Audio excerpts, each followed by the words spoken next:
Bhudargad police ठाण्यातील एका अपघात प्रकरणात मदत करण्याच्या मोबदल्यात लाचेची मागणी केल्याप्रकरणी पोलीस हेड कॉन्स्टेबल सुभाष आनंद चौगले आणि खासगी इसम मुस्तफा दस्तगीर शेख यांच्या विरोधात लाचलुचपत प्रतिबंधक विभागानं कारवाई केली आहे। यामध्ये 50,000 रुपये लाच स्वीकारताना खासगी व्यक्ती मुस्तफा शेख याला रंगेहात पकडण्यात आलं।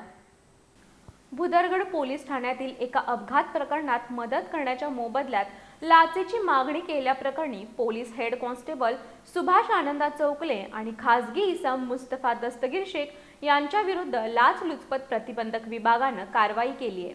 तक्रारदाराविरुद्ध भुदरगड पोलीस ठाण्यात अपघाताचा गुन्हा दाखल होता।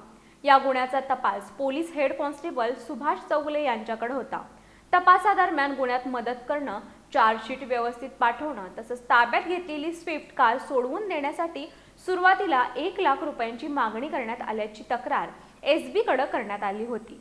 त्यानंतर एसबीनं पडताळणी केली असता 50,000 रुपये लाचेची मागणी करण्यात आल्याचं निष्पन्न झालं। ही रक्कम खासगी व्यक्ती मुस्तफा शेख यांच्याकडे देण्यास सांगण्यात असल्याचं स्पष्ट झालं। यानंतर सापळा कारवाई आयोजित करण्यात आली। पंच साक्षीदारांच्या उपस्थितीत तक्रारदाराकडून 50,000 रुपये स्वीकारताना मुस्तफा दस्तगीर शेख याला रंगेहात पकडण्यात आलं। या प्रकरणात पोलीस हेड कॉन्स्टेबल सुभाष आनंद चौगले आणि मुस्तफा दस्तगीर शेख यांच्या विरुद्ध भुदरगड पोलीस ठाण्यात गुन्हा दाखल करण्यात आलाय।